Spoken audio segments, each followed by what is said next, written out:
Présente-toi. Moi c'est Blackwood, membre de X2Bog, Cool Crump, et membre aussi de la Intimidate Fame, West Rock. Très bien. Ça fait... T'as combien de temps que tu danses? Ça fait depuis 2008 à la Défense. La génération de la Def. Voilà. Donc t'as connu les vrais bails quoi. La Défense. C'était chaud à l'époque. Ah ouais, avec les 1000%, toujours bagarre. Ah, et c'était les vrais bails. Alors, on était en plein dedans. T'es rentré dans le Crump dès 2008? Voilà.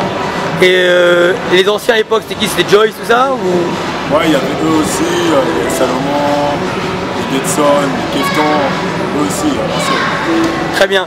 Mais toi, qui est-ce qui t'a initié au Crump? Au Crump, on va dire que au Crump, j'ai été captivé, on va dire en 2008, parce que j'étais ancien danseur de hip-hop. J'ai été entraîné par Montier Caméléon, de Madinais. Et au bout d'un moment, on va dire qu'il me manquait quelque chose dans ma danse, quelque chose de plus profond. Et un jour, j'ai regardé sur Canal+, il y avait une soirée Crump, et il y avait Rise qui expliquait l'histoire du clowning. Et David Lachabelle. Voilà, David Lachabelle. Ça expliquait l'histoire du clowning et la création du Crump. Et après, il y avait une autre vidéo qui s'appelait How to Crump, qui explique toutes les bases du Crump. Donc, Rise, c'était bien parce qu'il y avait de la mise en scène et tout, mais How to Crump, c'était vraiment l'univers ghetto et street de cette danse et la création. Parce que ça disait qui étaient vraiment les vrais créateurs du Crump. Donc, 3 personnes? Ouais, à la base, ils sont 3. Il y avait Jay Smooth, Big Mio, Dan Ice et Big Mio. Ok.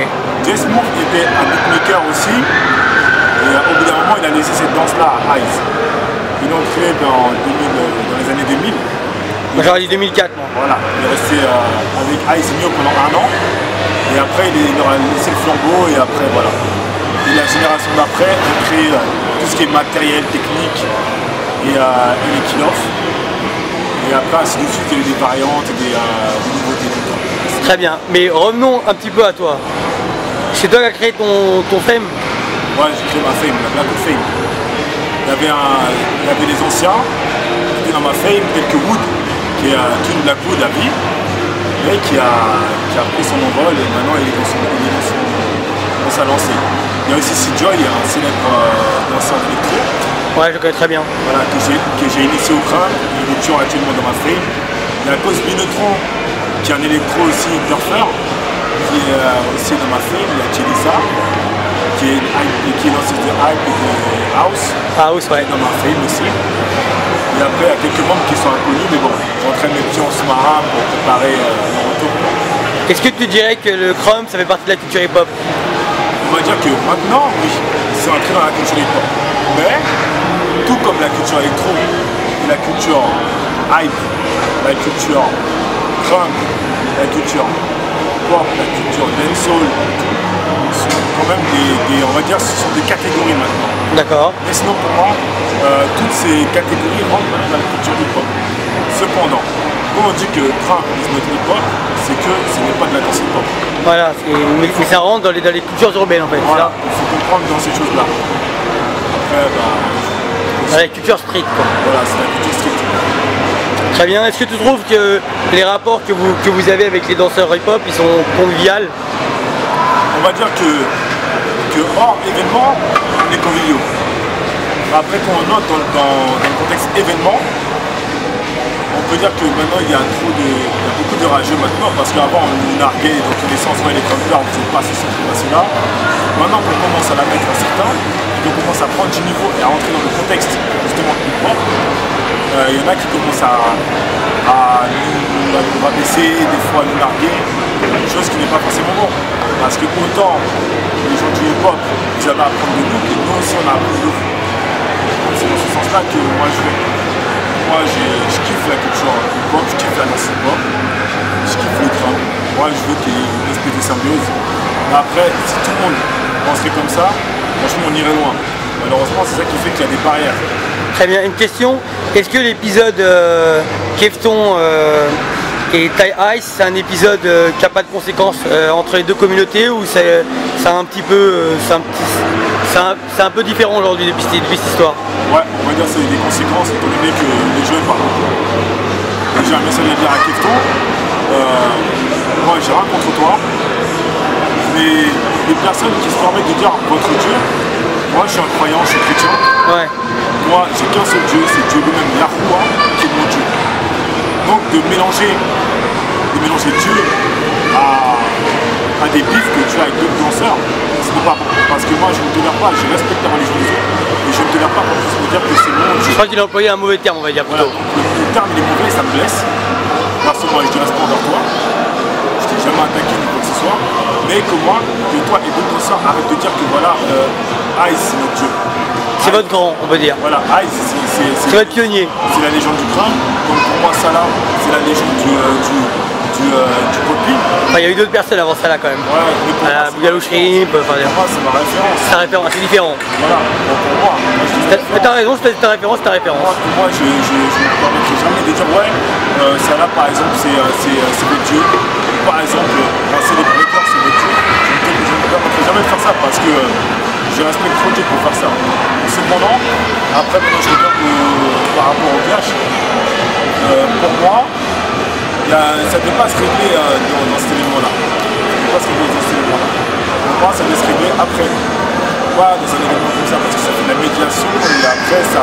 Ça fait une mauvaise médiation, tu veux dire? Une mauvaise image du crâne vis-à-vis de nous, et ça fait une mauvaise image du hip-hop vis-à-vis des danseurs hip-hop. Pour moi, ça aurait dû se faire avant. Ça aurait dû se faire soit avant, soit après, pas pendant cet événement-là. Parce que malheureusement, maintenant, c'est une mauvaise image des crampeurs vis-à-vis du monde extérieur. Il vaut mieux encore qu'on ait des sauvages, qu'on ait machin comme ça. Alors que nous, on est entiers, donc on a un peu maquetté, on va le dire. Après, je crois. Très bien, je vois. Donc aujourd'hui, les rapports Crump et on va dire New Style, c'est bien, mais c'est pas comme avant. C'était mieux avant, on va dire. On va dire que ces dernières années, on a quand même fait un effort. Les Crampers, on a fait un effort, mais dans ce départ, on fait un effort aussi. Disons qu'avec le LRC, ça a aussi beaucoup aidé.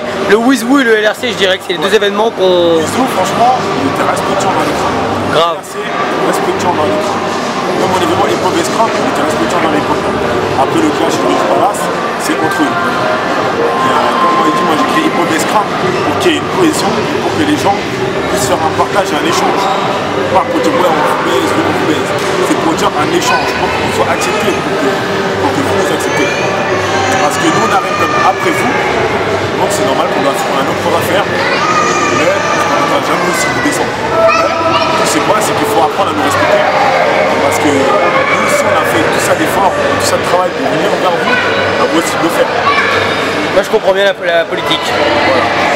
Est-ce que tu trouves qu'il y a beaucoup de gens qui s'inspirent du Crump mais qui ne rentrent pas dans la mentalité? C'est-à-dire ils vont prendre des mouvements, ils vont les prendre pour faire genre ils sont polyvalents mais ils n'iront jamais voir un événement de Crump. Ah oui, il y en a beaucoup de danseurs de hip-hop, je suis très pas bien, qui utilisent beaucoup de Crump moves, beaucoup de caractères Crump dans la hip-hop.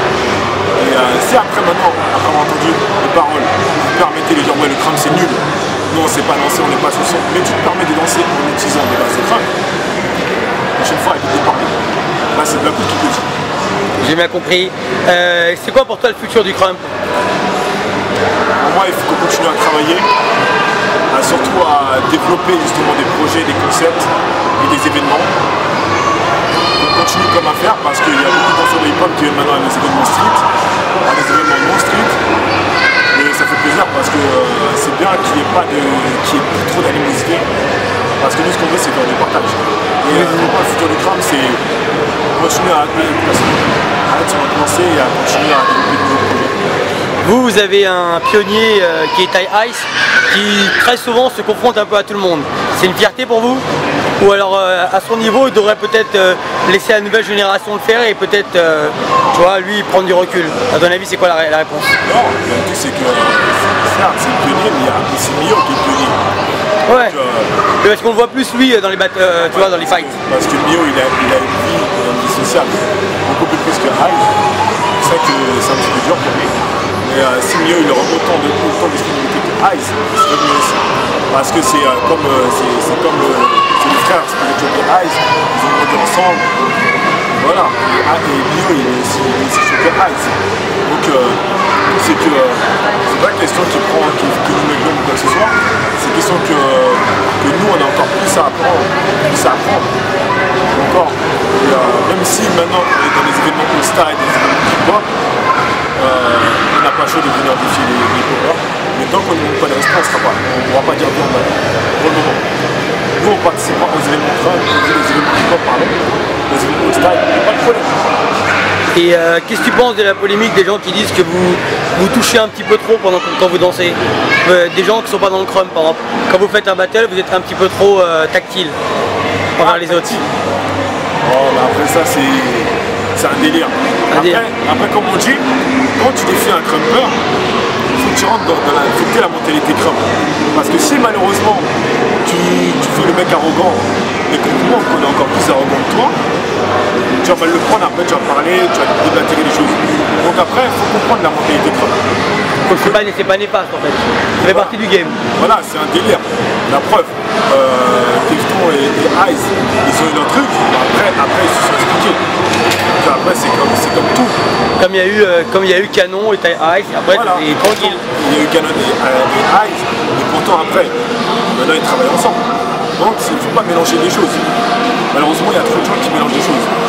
Quand tu es à la base, quand tu es un danseur, tu as un personnage que tu crées, que ce soit en hip-hop ou dans d'autres danses, tu crées un personnage. J'ai bien compris. Et quand, excuse-moi de te couper, mais quand tu es dans ton personnage, à fond de ton personnage, ça sert à rien d'aller défier autrui, si ce n'est pour après. T'arrives pas à t'assumer. Péter un plomb, après t'énerver et faire n'importe quoi. J'ai bien compris. Et donc tu ne dis pas. Est-ce que tu as un conseil à donner à la nouvelle génération? On recommence. Est-ce que tu as un conseil à donner à la nouvelle génération? Excuse-moi. Ok, ben moi, déjà j'ai un conseil à donner à la génération hip-hop, surtout en hip-hop en premier. La nouvelle génération, lâchez votre arrogance. Franchement, laissez votre arrogance, ça vous amènera nulle part. Ayez du respect envers vos anciens, je parle niveau hip-hop, ayez du respect envers les anciens. C'est pas de faire la grande bouche, de faire le mec hautain qui va te faire avancer. Au contraire, si tu avances avec le respect, tu travailles de manière acharnée chez toi, acharnée dans la salle, acharnée dans la street, tu auras ton nom, là tu pourras être reconnu. Tu ne seras jamais reconnu en étant insolent. Maintenant, nouvelle génération de danseurs hip-hop, arrêtez de manquer de respect aux croppers. Parce que nous, avec le temps, on a presque à au bout d'un moment, ça pète. Alors, une nouvelle génération trap, rien à dire parce que vous savez sur les limites. Vous connaissez le respect. Parce que nous, on a appris, nous on vient de situations difficiles. La plupart viennent de situations difficiles. Donc on connaît ce que c'est justement le respect. Le respect, ouais. Voilà. Très bien. Je te remercie. Peace. Et je te vois.